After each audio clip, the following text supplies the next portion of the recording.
মই যে কৈছিলোঁ এৰি নিদিয়ে দাদাই, তেতিয়াও মোক এৰি নিদিলে দাদাই। চবেই এৰি দিলে, দাদাই মোক তেতিয়া এৰি দিয়া নাই, মৰি পেলাইও এৰি দিয়া নাই। কফিনত থাকি মোৰ মানে আহিছে আৰু মোৰ কোৱা মানুহ কোনো নাই আজি, কাৰণ মোক তাতেও সোধা নাই ন কোনেও মই ক'ত যাম। মই যদি তাতে মৰি থাকিলোঁ আৰু ময়ো য'ত জুবিন দা নাই, মই জীয়াই থকাৰ কোনো উদ্দেশ্যই নাই। মোৰো এটা সৰু পোৱালি আছে, মই তাহাঁতক যে মই উত্তৰ নিদিওঁ, মোৰ হৈ কোনে উত্তৰ দিব যে সি কেনেকৈ মৰিল। মই দাদাৰ হৈ যিখিনি জানো কৈছোঁ ইঞ্চিডেণ্টটো, মই কেনেকৈ মৰিলোঁ কোনে ক'লে হয় ইঞ্চিডেণ্টটোত। মোৰ ঘৰখনত মই তাত যদি মৰি থাকিলোঁ হয়, 3 দিন নোখোৱাকৈ আছোঁ, মোৰ যদি ষ্ট্ৰ'ক হৈ গ'ল হয়, মই 46 এজৰ মানুহ এটা, মোৰ ঘৰখনক কোনে ক'লে হয় সেইখিনি টাইমত আপোনাৰ মানুহজন কেনেকৈ মৰিল, মোৰতো কোনো কিয় নাই। কিন্তু মই তেতিয়া ভাবিলোঁ, দাদাই সদায় কয় মই আছোঁ নহয়, মোক বহুত দিন আগতে কৈছিল। মোৰ আজি দাদাৰ লগত নিয়েৰ এবাউট 16-17 বছৰৰ ৰিলেশ্যন, কিন্তু মই কোনো মেনেজমেণ্টত নাই, মই অকল মিউজিকতে আছোঁ। মই কোনো এক্টিঙত নাই, কোনো প্ৰমোশ্যনত নাই, কোনো ফুটবল খেলত নাই, মোক কোনো দেখা নাপায় তাত। মই অকল ষ্টুডিঅ'ত থাকোঁ আৰু ষ্টেজত থাকোঁ, মই চাহটোৰ নিচিনাকৈ থাকোঁ তাত। বাকী মই দাদাই ক'ত যাব, কি কৰিব, ক'ত ইনগ্ৰেশ্যন আছে, সেইটো মোৰ কাৰণে নহয়। য'ত মোক বিচাৰে মই তাত যাওঁ। দাদা যেতিয়া মই দেখা পালোঁ, দাদাক কফিনত আছে, মোৰ এনেকুৱা লাগিছে দাদাই মোক ইয়ালৈকে লৈ আহিছে, কাৰণ মোৰ ইয়াত কোনো নাই। লনিমাক দাদাই কয় নহয়, তই মোৰ নিজৰ বন্ধুৰ নিচিনা, তোৰ শেখৰক মই গতালোঁ, সেনেকুৱা টাইপ মোৰ ফিল হৈছে। এতিয়া মোক কোনোবাই মাৰি পেলালেও মোৰ কথা নাই। নমস্কাৰ, মই চক্ৰপাণি পৰাশৰ। খুব দুখত আছোঁ, খুব বেদনাত আছোঁ আমি সমগ্ৰ অসমবাসী। আৰু তাৰ মাজতেই মই এজন বিশেষ ব্যক্তিৰ ঘৰলৈ আহিছোঁ, লগ কৰিবলৈ আহিলোঁ তেখেতক।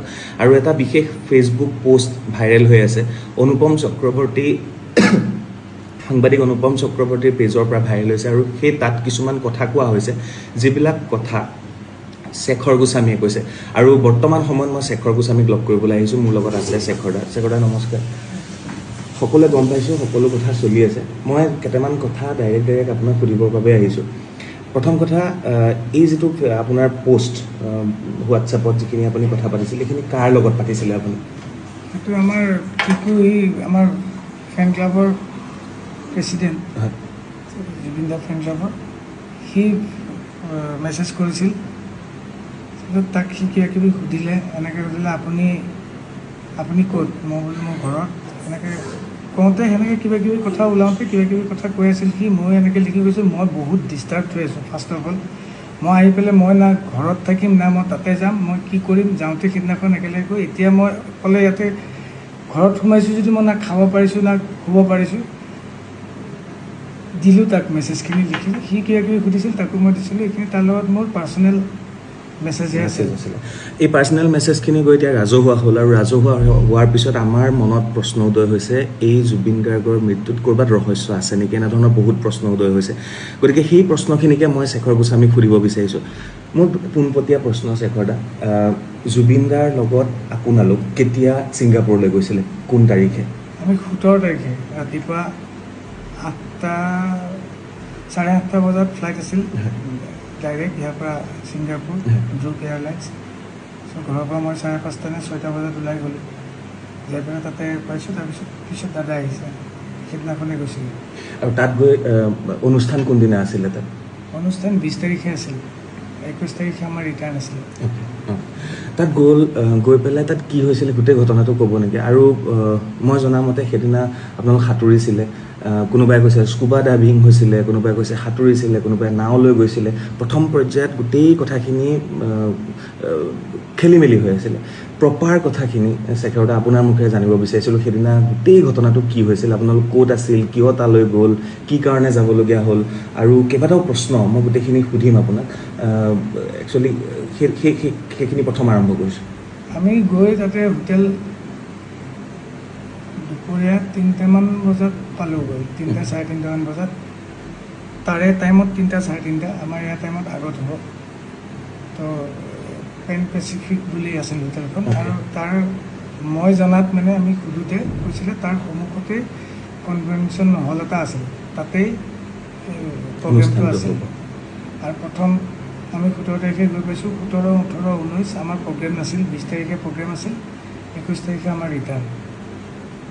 গৈ পোৱাৰ দিনা আমি ক'তো ওলাই যোৱা নাই, তাতে হোটেলতে থাকিলোঁ ভাত পানী খাই।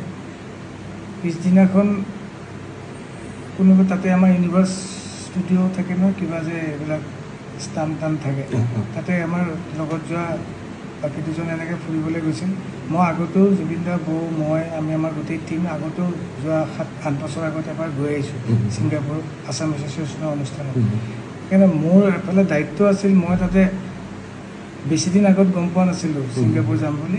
ঘপককৈ প্ৰিপেয়াৰ হ'ব লগা হ'ল। তাৰপিছত মই প্ৰথমে গম পোৱা নাছিলোঁ মই অকলে যে যাম। দুদিনমান আগতেই গম পাইছিলোঁ মই অকলে যাম। তো দাদাই এতিয়া কি গাব আগদিনালৈকে আমি ৰৈ বিনালে চিনেমা কামেই কৰি আছিলোঁ। মই ঘৰত ৰাতি 2-1:30 বজাত আহিছোঁ। দাদাই এতিয়া কৈছোঁ তয়ে যাবি, তয়ে বজাব লাগিব বুলি যে ক'লে, মই নিজে প্ৰিপেয়াৰ হোৱা নাছিলোঁ। মই ইনষ্ট্ৰুমেণ্টটো লৈ যোৱা নাই, মই অকল লেপটপটো লৈ গৈছোঁ। এবিলটন লাইভ বুলি ছফ্টৱেৰ এটা আছে, তাতে দাদাক ট্ৰেক বজাই দিলোঁ। দাদাই মাজত ৰখি দিয়ে, কথা কয়, সেইকাৰণে ট্ৰেকো বজাব নোৱাৰোঁ। আৰু অকলে মই এজন মানুহে কীবৰ্ড বজাম নে ড্ৰাম বজাম নে গীটাৰ বজাম, সেইটোকে প্ৰিপেয়াৰ কৰিবলৈ লেপটপটো তাতে হোটেলতে ৰুমটোত লগাই লৈ মই প্ৰিপেয়াৰ কৰি আছিলোঁ গান। দাদাক সুধিছিলোঁ কি গান গাব। দাদাই মোক কৈছিলে তাতে যোৱাৰ দিনা এইটো ভূপেন হাজৰিকাৰ গান এটা দি অনুষ্ঠানটো আৰম্ভ কৰিব বুলি কৈছিলে। কিবা অনুষ্ঠানটো ভূপেন হাজৰিকাৰ নামতো আছিল ওচৰ ভিতৰত। তো ভূপেন হাজৰিকাৰ নিয়ৰৰ ফুল গানটো দি আৰম্ভ কৰিব। সেইটো গানৰ কাৰণে মই তাৰে লোকেল অসমীয়া মানুহ এজনৰ পৰা মই কীবৰ্ড এখন বিচাৰিছিলোঁ। তেওঁ আনি মোক হোটেলত দিছিল। হোটেলত মই কীবৰ্ডখন লৈ মই কৰ্ড লাইনখিনি ওলাই আছিলোঁ। আৰু দাদাক পাৰিলে, দাদাক খোৱাৰ পৰা উঠিলে এবাৰ ৰুমলৈ আহিলে, দাদাক এবাৰ বহি পেলাই দুয়োটাই চাম, দাদাকো কৈ থৈছিলোঁ। দাদাক কৈছোঁ হ'ব, তাতে আমি 3 দিন থাকিম নহয়, তাতে চাই ল'ম, হৈ যাব, বেছি গান গাব নালাগে, 2-3টা গান গাম। মই সেনেকৈ প্ৰিপেৰেশ্যন কৰি আছিলোঁ। কিন্তু আমাৰ সেইদিনাখন আমি ইভিনিং, মই প্ৰিপেৰেশ্যন কৰি ইভিনিং আমাৰ বাহিৰলৈ ডিনাৰ বুলি নহয়, বাহিৰলৈ আমি এনেই ফুৰিবলৈ ওলাই যোৱা নিচিনা হ'ল, ওচৰতে খোজকাঢ়ি ৱাকেবল। তাৰপিছত যাওঁতে তাতে ছাইডত ৰেষ্টুৰেণ্ট আছিল, তাতে ষ্টেজত কিবা গানো গাই থাকে, তাতে আমি বহিলোঁ। তাতে লেডি এগৰাকীয়ে গান গাই আছিলে, লেডিগৰাকী যিটো ভিডিঅ' ভাইৰেল হৈ আছে, হয়, তাতে গান গাই আছিলে। আমি তাতে বহিলোঁ। দাদাই খুব ভাল পালে। দাদাই যে নিজে তাত টেষ্ট অফ হেভেন্স গানটো গাইছিলে তাতে। দাদাই মোক নিজে কৈছিলে তই ভিডিঅ'টো কৰ। মই ভিডিঅ'টো দাদাই কোৱাৰ আগতে কৰিছিলোঁ, মানে দাদাই গান গাব গৈছে যিহেতু ভিডিঅ'টো মই কৰোঁ, চিন এটা থাকক। দাদাই কৈছে ভিডিঅ'টো যদি কৰিলি আৰু 2টামান ক্লিপ লৈ পেলাই অসমত কাৰোবাক দি দে, আৰু চবকে বজাব দে, আৰু তলত লিখি দিব দিবি 31 অক্টোবৰ ৰৈ বিনালে ৰিলিজ হ'ব, সেইটো যাতে দিয়ে। মই তাৰপিছত দাদাই সেই মানুহজনীয়ে গান গোৱাৰ পিছত মানুহজনী নামিও আহিল, দাদাৰ লগত বহিছে, গোটেই এক্টিভিটিছখিনি মই এনেকৈ ভিডিঅ' লৈ প্ৰথম কাৰোবাক দিলোঁ। অতনু ভূঞাকো দিলোঁ, অতনু দাক। তাৰপিছত মই লিখিও দিছিলোঁ সেইটো, যে দাদাই কৈছে ফাৰ্ষ্ট আপোনাকে দিছোঁ, এনেকৈ কৈ বজাব দিছে। বহুত ভালকৈ গ'ল টাইমটো, 2 ঘণ্টামান সময় ধুনীয়াকৈ গান গালে। দাদা বহুত হেপী। আৰু সেই মানুহজনীকো মাতিছে নিজৰ, কৈছে কি মোৰ কালি এটা অনুষ্ঠান আছে, আপুনি কালি নহয় পৰহিলে আপুনি যদি পাৰে আহিব।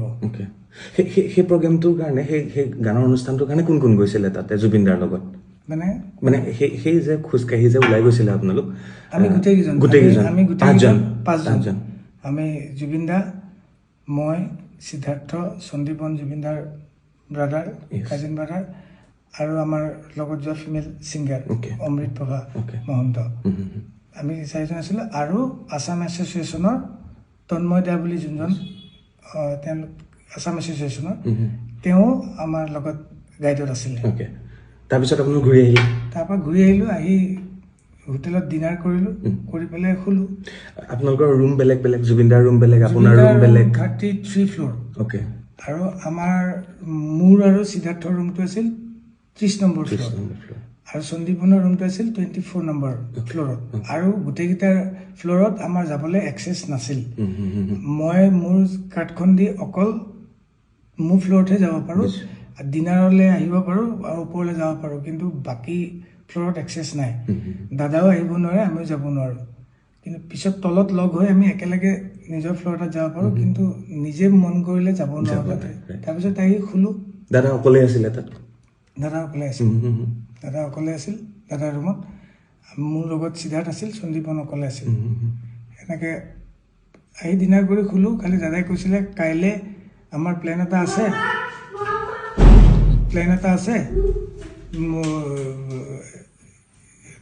কিবা সাগৰত যাব। কি বুলি কয় এখন জাহাজখন, তাতে জাহাজ নহয় ডাঙৰ, ইয়াক বুলি কয়, ইয়াক এখন বুক কৰিছে। ইয়াকত আমি ফুৰিব যাম। সেইটো 19 তাৰিখৰ কথা, 18 তাৰিখৰ কথা, কিন্তু 19 তাৰিখৰ প্লেন। অ'কে। 18 তাৰিখে ৰাতি কৈছিল। আমি এই ঘূৰি পকি সেই প্ৰগ্ৰেমটোৰ পৰা অহাৰ পিছত তাৰপিছত আমি কিছু হ'ব। তাৰপিছত ৰুমত যাই শুলোঁ। কেইটা বজাত যাম, ৰাতিপুৱা যাম, যেতিয়া উঠিম যাম। তাৰপিছত দাদা উঠোতে দেৰিয়ে হয়, আমাৰো উঠোতে দেৰি হৈছে। 12:30মান বাজি গৈছে। 1টামান বজাত তলৰ পৰা আমাৰ আছাম এছ'চিয়েশ্যনৰ তন্ময়দা, তাৰপিছত অভিমন্যু দা বুলি দাদা এজন আছে, তেওঁলোক আহি ৰখি আছিল গাড়ী লৈ। তেওঁলোকে মাতিছে, তললৈ আহিছোঁ। অলপ পিছত দাদাও আহিছে, সন্দীপন আহিল, সিদ্ধাৰ্থ আহিল, অমৃত বাবাও আহিল। তেওঁলোকে গাড়ী এখন বুক কৰি আমাক লৈ গৈছে। তাৰ পৰা 10 মিনিটছ ডিষ্টেঞ্চ।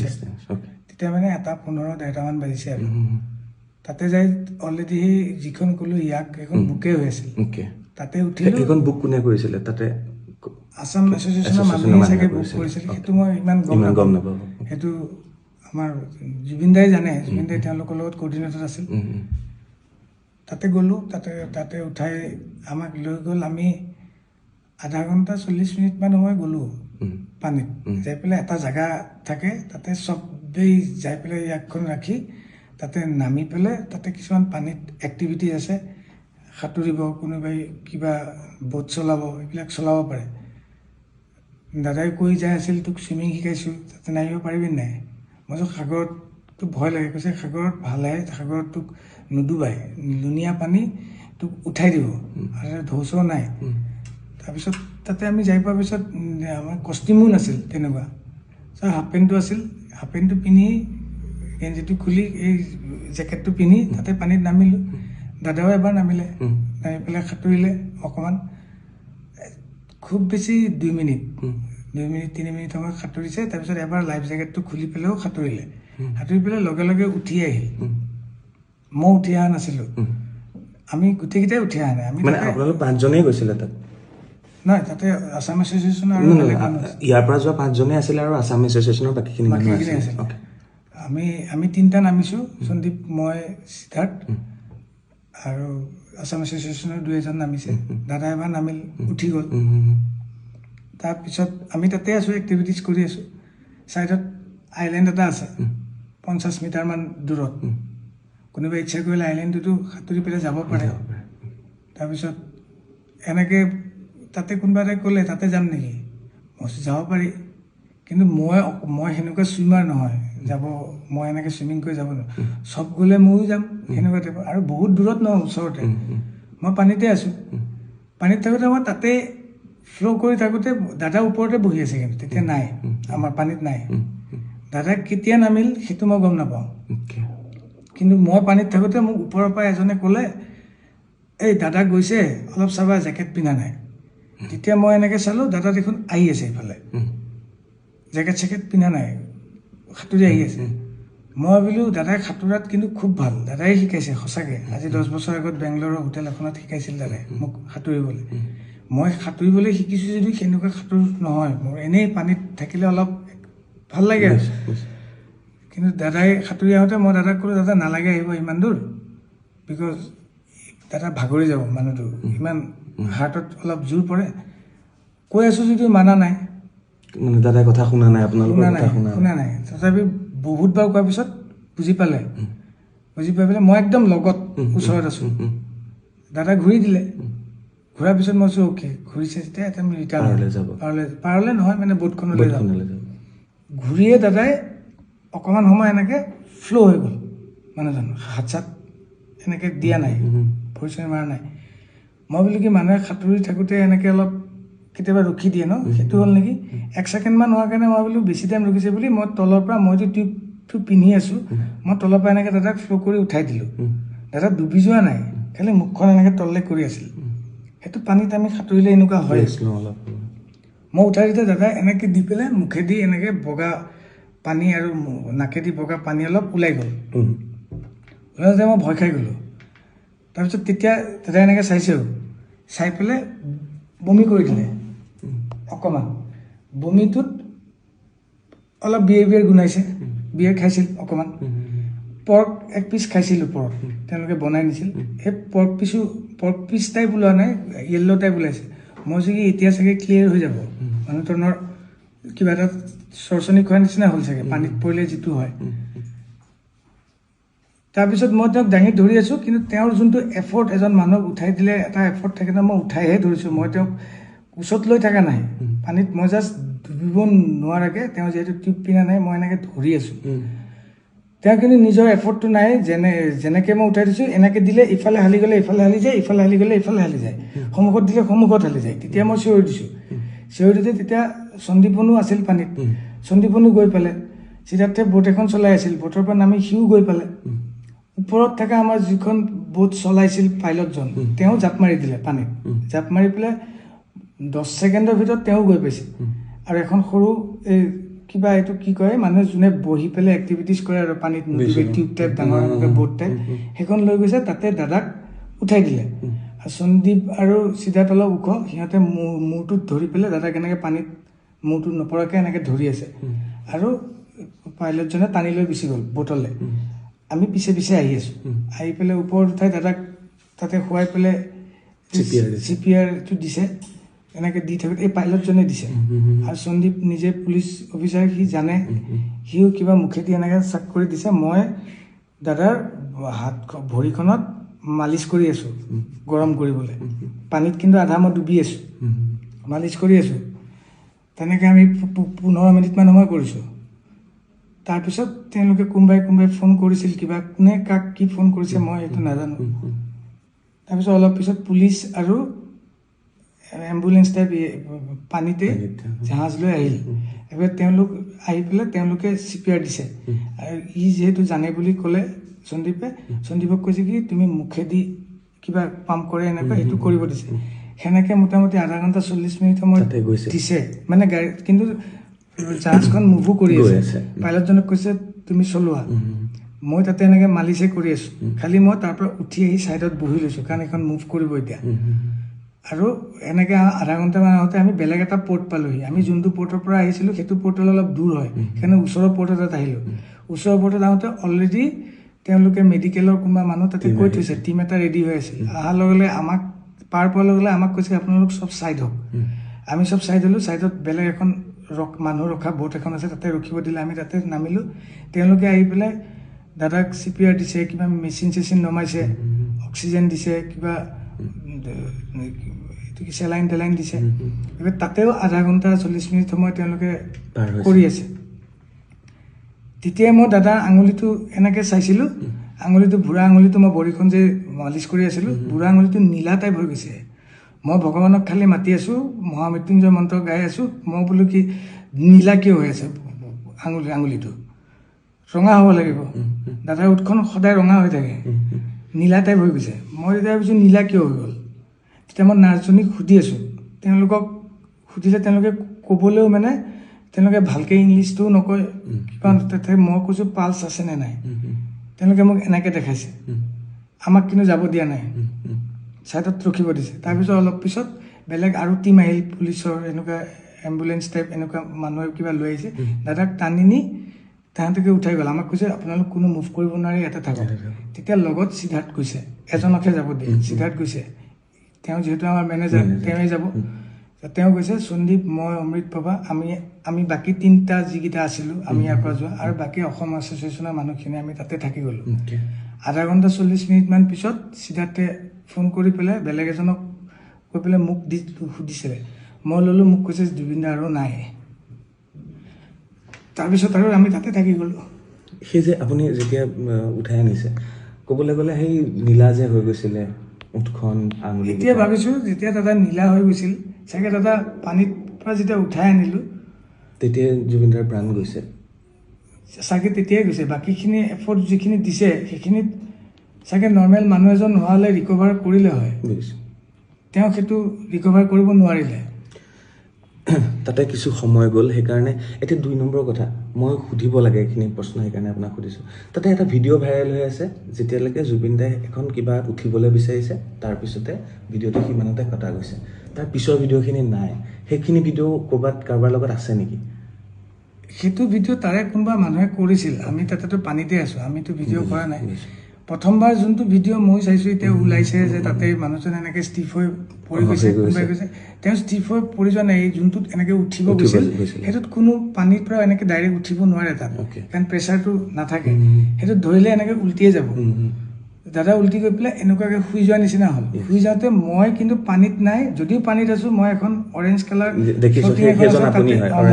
তাতে মই বহি আছিলোঁ মই মানে দাদা যেতিয়া পানীত অকলে এক্টিভিটিজ কৰি আছে তেতিয়া মই বহি চাই আছোঁ বোলো মানুহজনে ক'ৰবাত মিষ্টেক হ'বও পাৰে কাৰণ সন্দীপ আৰু সিদ্ধাৰ্থ তেতিয়া পানীতে আছে দাদাৰ লগতে আছে তথাপি মই অবজাৰ্ভ কৰি আছোঁ কিবা ক'বও পাৰে কিবা মই দাদাকে চাওঁচোন দাদাই কি কৰে দাদাই যিহেতু মোক চুইমিং শিকাইছে দাদাই তেতিয়া কি কৈ আছিলে দাদাই তেতিয়া এনেকৈ শুই পেলাই কৈ আছে ইয়াতে নুডুবতো খুব ভাল লাগে শুই থাকিব পাৰি একদম এনেকৈ সেইকাৰণে মানুহে ইয়াত ভাবিছে সেইখিনি টাইমত দাদাৰ কিবা হ'ল বুলি আচলতে মানে তাৰপিছত দাদা আকৌ মুভ হৈছে সেইখন সময়তে ভিডিঅ'টো কটা গৈছে দাদা মুভ হৈ চুইমিং কৰিছে চুইমিং কৰি জেকেটটো খুলিছে খুলি পেলাই 10 ছেকেণ্ডমান আকৌ সাঁতুৰি তেতিয়া সন্দীপন দাদাহঁতে একেলগে ফটো উঠিছে তাতে পানীতে ফটো উঠি দাদা আহি ওপৰত উঠিল বহিল দাদা ওপৰত উঠি যেতিয়া বহি আছে সেইটোৰো ভিডিঅ' তেওঁলোকৰ হাতত আছে দাদা যে ওপৰত আহিল বহিল তেওঁলোকৰ তাত নিশ্চয় থাকিব গোটেইখিনি যদি কৰিছে তাৰপিছত আমি কিন্তু পানীতে আছোঁ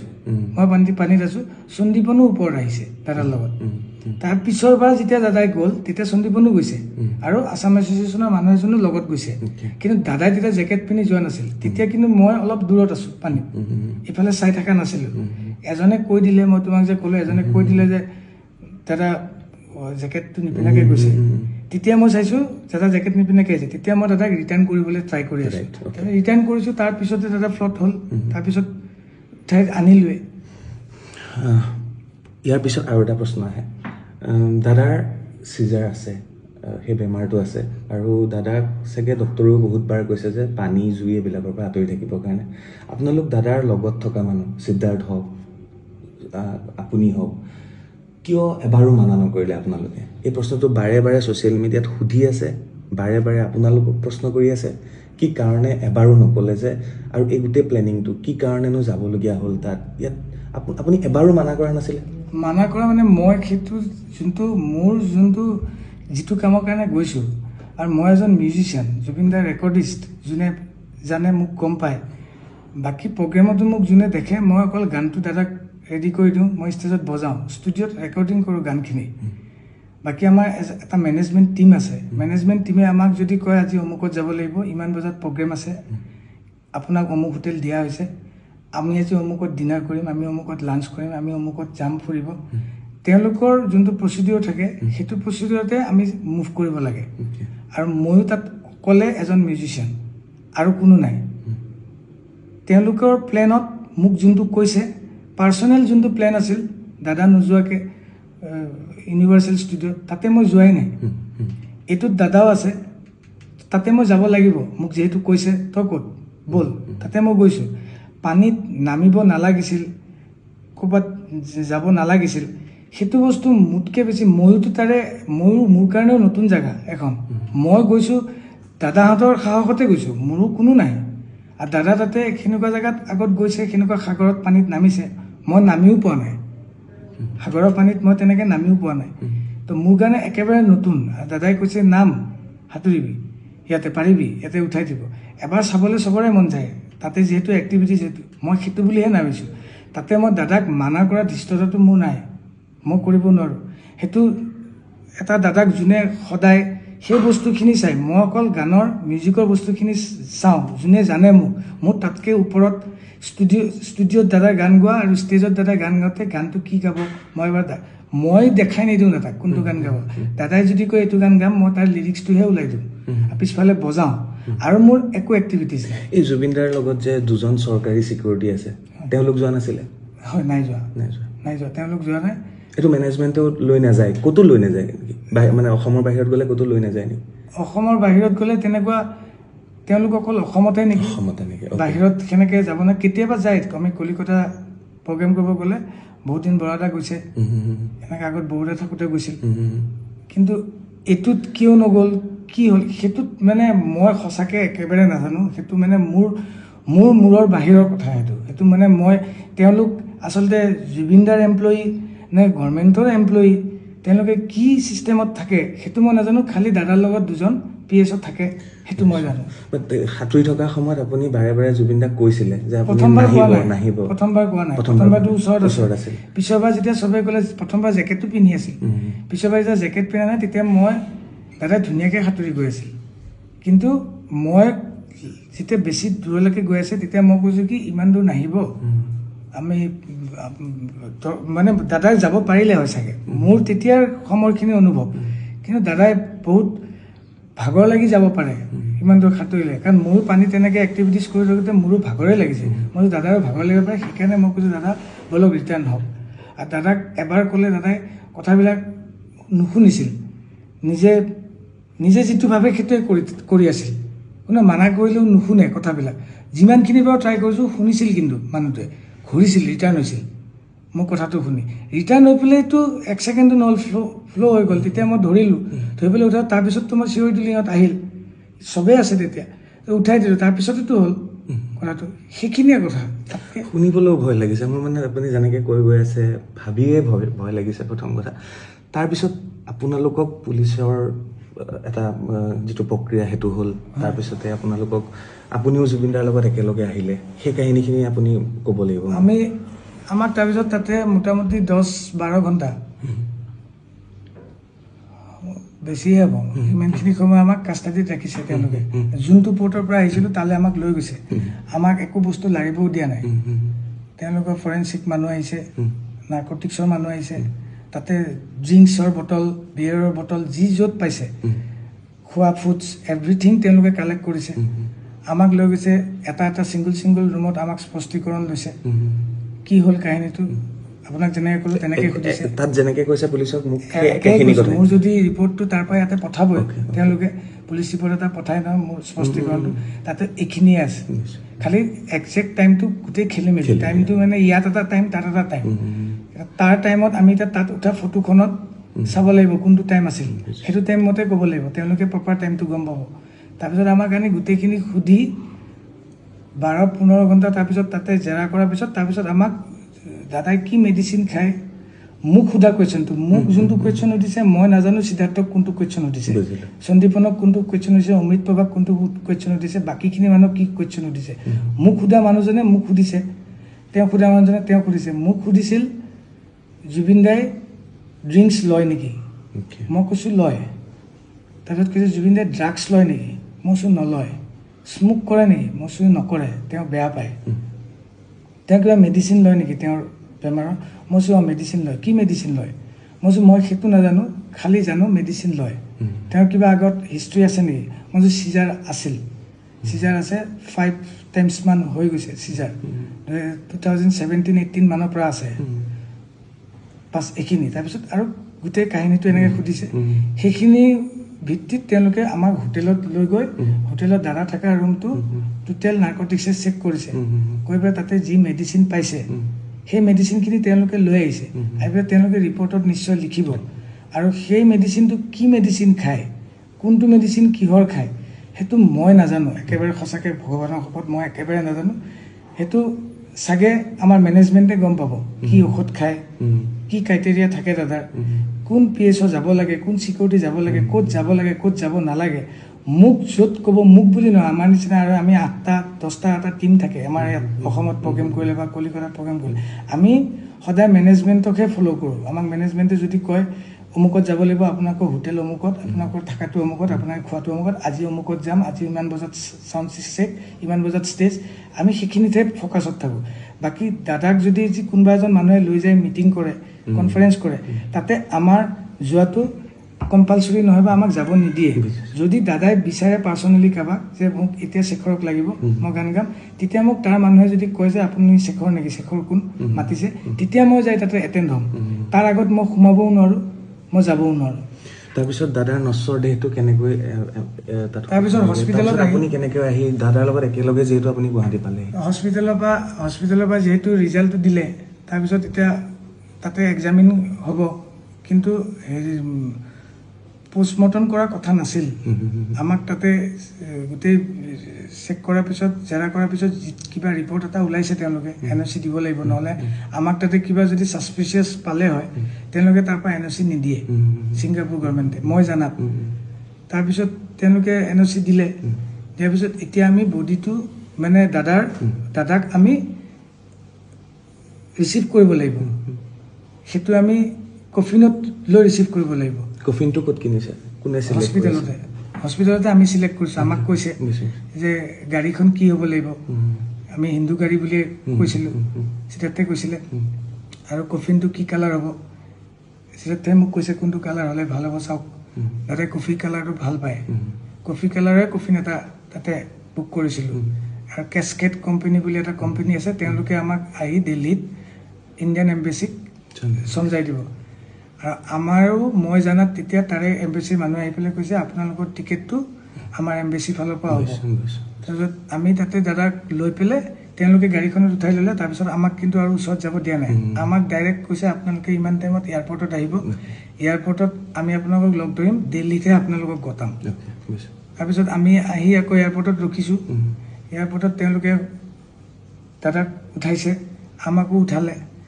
দিল্লী এয়াৰপৰ্টত নামিলোঁ নামাৰ পিছত আমাৰ দিল্লী এয়াৰপৰ্টৰ টাৰ্মিনেল 3ত নামাৰ পিছত আমাৰ ইয়াতে CM আৰু আমাৰ পবিত্ৰ মাৰ্ঘেৰিটা তেওঁলোক আছিল এটা লঞ্চ আছিল ছাইডত তাতে লৈ গ'ল দাদাক ভিতৰে নিছে আমিহে বাহিৰত আছোঁ যাওঁতে আমি 3টা আছিলোঁ 3টাই গ'লোঁ দাদাৰ লগত আমি 3টাই আহিছোঁ তাৰপৰা অমৃত প্ৰভা অহা নাই তাই পিছদিনা আমাৰ অলৰেডি টিকেট আছিলেই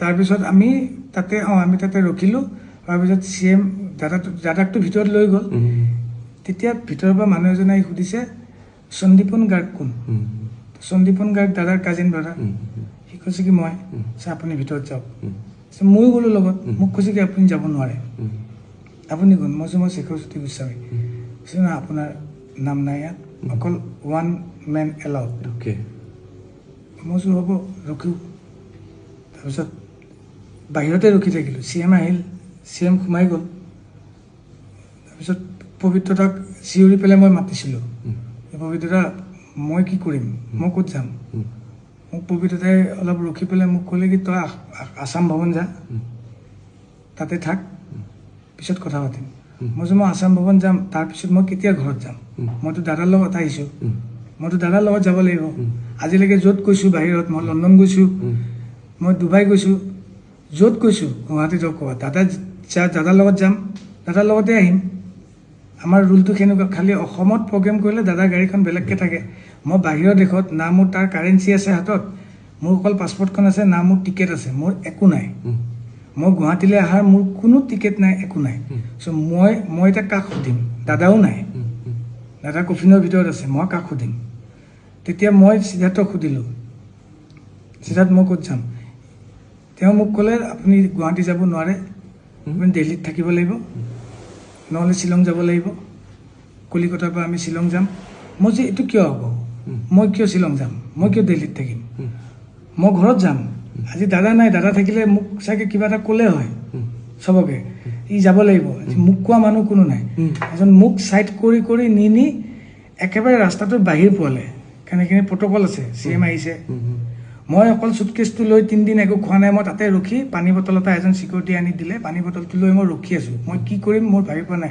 মোবাইলত 2% চাৰ্জ আছে আৰু মোৰ হাতত কাৰেঞ্চি নাই মই বোলো মই দিল্লীত নাথাকোঁ আৰু মই শ্বিলং নাযাওঁ মোৰ যিয়ে হ'ব মই গুৱাহাটীত যাম মোৰ এটা সৰু 4 বছৰীয়া পোৱালি আছে মোৰ এজনী ঘৈণী আছে মোৰ মা আছে বিধৱা মা আৰু মোক বচাব পৰা মানুহ ইয়াত কোনো নাই মোক যে কোনোবাই পিক আপ কৰিব মোক গুৱাহাটীৰ পৰা কোনো এটা কল কৰা নাই কোনো এটা মেছেজ কৰা নাই কোনো একো কোঅৰ্ডিনেশ্যন কৰা নাই সিদ্ধাৰ্থে কথা পাতি আছে গুৱাহাটীৰ কাৰোবাৰ লগত কথা পাতি আছে কিন্তু মোৰ লগত কোনো কথা নাই মই পাৰফেক্ট সঁচা ৰিজাল্টটো মই পোৱা নাই আচলতে মই কিয় যাব নালাগে গুৱাহাটী মই কেতিয়া যাম মোক ইফালে ঘৰৰ পৰা মিছেছে মোক মেছেজ কৰি আছে তুমি ক'ত কেতিয়া আহিবা কি হ'ল মই কি ক'ম তাৰপিছত মোৰ মানস দাই মোক ফোন কৰিলে মানস ভাগৱতী ইণ্ডিপেণ্ডেণ্ট ফোন কৰি মানস দাক মই কানি ক'লোঁ তেতিয়া মই ইয়াতে আছোঁ মই একো চিনি নাপাওঁ মই এতিয়া টাৰ্মিনেলতো ভিতৰতো নাই বাহিৰত আছোঁ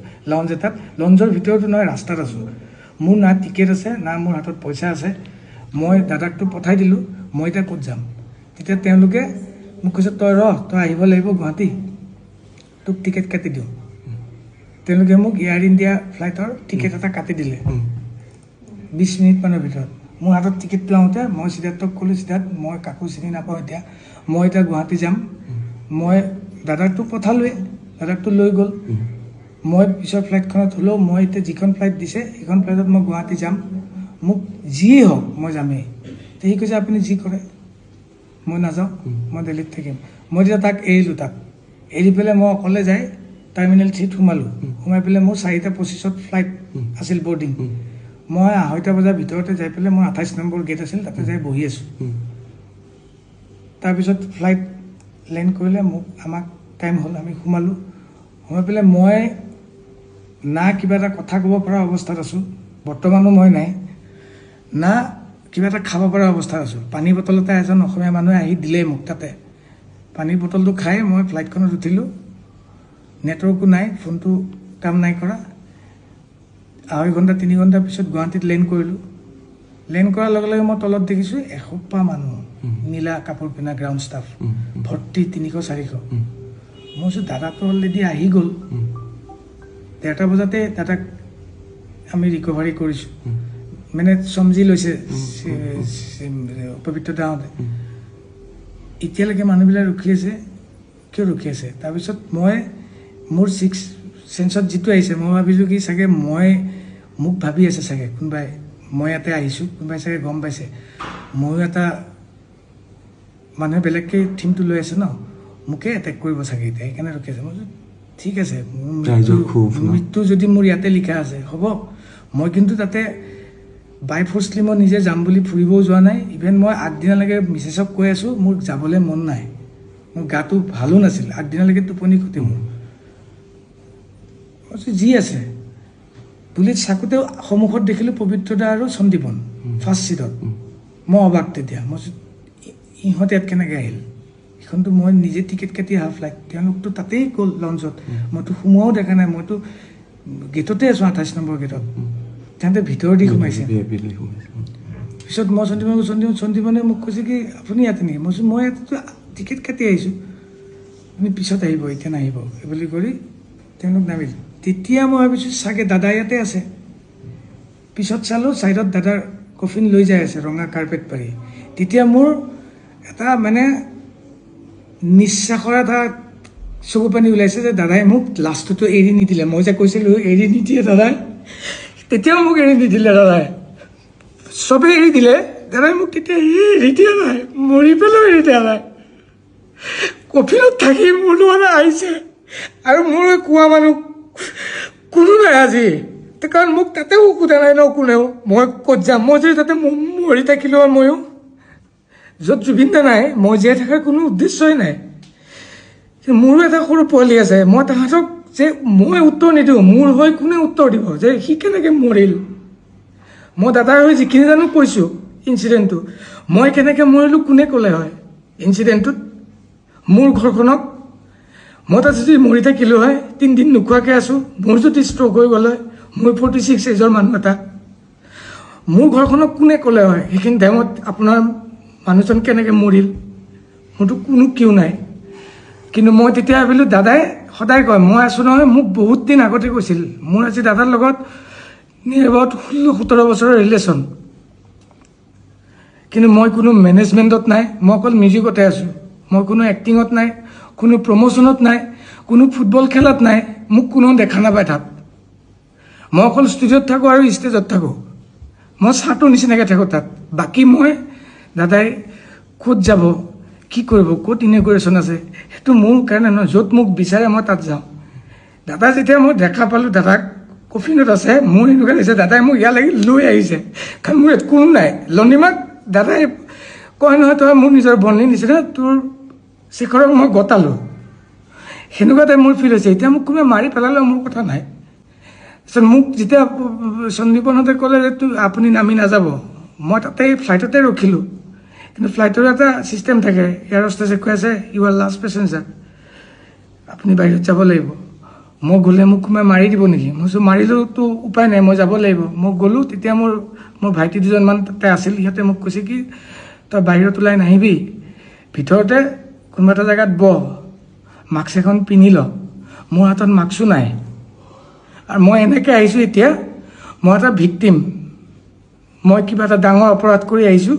যাওঁতেতো মোক লৈ গ'ল, আহোঁতে দাদাই লৈ আহিছে তলত থাকি নিজে শুই শুই। কিন্তু মই এতিয়া মানুহৰ ওচৰত মই এটা চুৰ টাইপ, মই ওলাব লাগিব, মাস্ক পিন্ধি ওলাব লাগিব। মোৰ মাস্কো নাই হাতত। আহি পেলাই এয়াৰপৰ্টৰ ভিতৰত এখন ফাৰ্মাচী থাকে, তাতে গ'লোঁ মাস্ক এখন কিনিবলৈ। যিহেতু ভাইটিহঁতে কৈছে, মইতো বাহিৰৰ চিটুৱেশ্যনটো নাজানো কি হৈ আছে, সিহঁতে গম পায়। মই কৈছোঁ মই পিন্ধি লোৱাটো ভাল। কিনিব গৈছোঁ, দোকান নাই, ফাৰ্মাচিষ্ট নাই, এখন দোকানত এটা মানুহ নাই, এটা পুলিচ নাই, এটা চিকিউৰিটি নাই, চব দাদাৰ ওচৰত। গোটেই এয়াৰপৰ্ট খালী। মই বাহিৰতো ওলাব নোৱাৰোঁ। মই ভিতৰতে ফাৰ্মাচীখনৰ ভিতৰতে চুটকেছটো লৈ অকলে ৰখি আছোঁ। বহুত দেৰি মূৰত ফাৰ্মাচিষ্ট এজন আহিল, মোক কৈছে কি লাগে? মই কৈছোঁ মোক মাস্ক এখন দিয়ক। মই মাস্ক এখন পিন্ধি তাতে মই 2 ঘণ্টা সময় বহিলোঁ ভিতৰতে। তাৰপিছত মোৰ দাদাক যেতিয়া লৈ পেলাই চব প্ৰচেছনটো গুচি আহিল, তেতিয়া মোক ভাইটিহঁতে লৈ আহি মোক ঘৰত থৈছে। তেতিয়াবা মই এনেকৈ আছোঁ। এতিয়া মই তাতে যাবও পৰা নাই। এতিয়া যাবনে তালৈ? মই কেতিয়াবাই যাব বিচাৰি আছোঁ। মই দাদা ইয়াত কেনেকৈ থাকে? মই ৰাতি 2টা বজাত মাতি দিয়ে। কোনোবাই যদি জানে, নাজানা মানুহকতো মই বুজাব নোৱাৰোঁ। মোৰ ঘৰৰ মানুহে ক'লেও এতিয়া ভুল কথা কোৱা হ'ব, মই চিম্পিটি ল'বলৈ একো কথা কোৱা নাই। মোক যেতিয়া মাতি দিয়ে, মোৰ পোৱালিৰ অসুখ থাকে, জ্বৰ থাকে, মই তেতিয়াও গুচি যাওঁ। দাদাই বৰষুণ দিলে, ধুমুহা আহিলেও মই গুচি যাওঁ। দাদা এই কষ্ট আহিলে মোক গানটো বজাই দিয়ে এবাৰ, মই শুনো। আজি মোক সেনেকুৱা কোৱা মানুহ কোনো নাই। তোৰ লগত মই সদায় আছোঁ, মোক সদায় এটা সাহস দিয়ে। বহুতে বহুত কথা ক'ব, নুশুনিবি, মই তোৰ লগত আছোঁ। আজি তেওঁৱেই নাই, মোৰ লগত কোন আছে? মোৰ সৰু 4 বছৰীয়া পোৱালিটো আৰু মোৰ মিছেছ, তেওঁলোকে একোৱেই নাজানে এইটো কথা। মোক জানে, জুবিনদাৰ লগত তেওঁ গৈছে, জুবিনদাৰ লগত আহিব। আজি যদি মই ইমান জাৰ্ণি কৰিছোঁ, ৰাস্তাত যদি কোনোবা দিনা মোৰ এক্সিডেণ্ট হৈ মই মোৰ মাজত এক্সিডেণ্টো হৈছিল। আমি পাঠশালা প্ৰগ্ৰেম যাওঁতে গাড়ীখন মৰিবলৈ ওলাইছিলোঁ, তেতিয়াওতো মোৰ ঘৰৰ মানুহে ইয়াতেই আছে ন। সেনেকেই প্ৰগ্ৰেমো কৰিছোঁ, কিন্তু মোৰ যোনটো ডিউটি মই সেইটো কৰিছোঁ। মোৰ দেউতা ঢুকাইছে, 3 দিনৰ দিনা দাদাৰ প্ৰগ্ৰেম আছিল, তাতো লৈ গৈছে, মই তাতো গৈছোঁ। আৰু মোৰ একো নাই কৰিবলৈ, এতিয়াতো মোৰ একোৱেই নাই। এতিয়া মই তাতো বোলে যাব নোৱাৰোঁ, মোৰ চিটনিং আছে, মোক কোনোবাই মাৰিব, মই বোলে ভিক্টিম। মোক চবে কৈছে তই নাযাবি, নোলাবি। মই ঘৰৰ পৰা দৰ্জাখন খুলিও বাহিৰত যাব নোৱাৰোঁ। তেতিয়া পিকুৱে মোক যেতিয়া মেছেজ দিছিল, তেতিয়া মই তাক মোৰ ক'ব লগাখিনি মই তাক ভাই বুলি মই তাক মেছেজত ৰিপ্লাই দি আছিলোঁ। মই নাজানো এইটো ভুল হ'ল শুদ্ধ হ'ল, মই একো নাজানো। মই তাক ক'ম, মই চোৰৰ নিচিনা ৰুমৰ ভিতৰত সোমাই থাকিব মই নোৱাৰোঁ। দাদাৰ চব হৈ যাব অন্ত্যেষ্টিক্ৰিয়া, মই তাৰপিছত মানুহৰ ওচৰত যাম। মই কি বুলি লৈ যাম? মই কাৰ ওচৰত যাম? মোক কোনে একচেপ্ট কৰিব? তাৰপিছত মোকতো কোনে একচেপ্ট নকৰে। মই এতিয়া কি কৰিম? মই এতিয়া আপোনালোকৰ থ্ৰুদি মই অসমৰ ৰাইজক সুধোঁ, মই কি কৰিব লাগিব এতিয়া? মই এতিয়া অসমৰ ৰাইজক ক'লোঁ এইটো কথা যে প্ৰত্যেকখন বিহু মঞ্চ, প্ৰত্যেকটো অনুষ্ঠান জুবিন গাৰ্গৰ কাষতে ড্ৰাম, কীবৰ্ড, এই সকলোবিলাক বাদ্যযন্ত্ৰ বজাই পেলাই থকা মানুহজনে হৈছে শেখৰ গোস্বামী। শেখৰ গোস্বামী এতিয়া আহি ঘৰত এনেকৈ সোমাই থাকিবলগীয়া হৈছে। যিজন শেখৰ গোস্বামীয়ে পিতৃ ঢুকোৱাৰ পিছতো 3 দিনৰ পিছতে জুবিন গাৰ্গৰ লগত গৈ পেলাই তেখেত সংগত কৰিছিলে।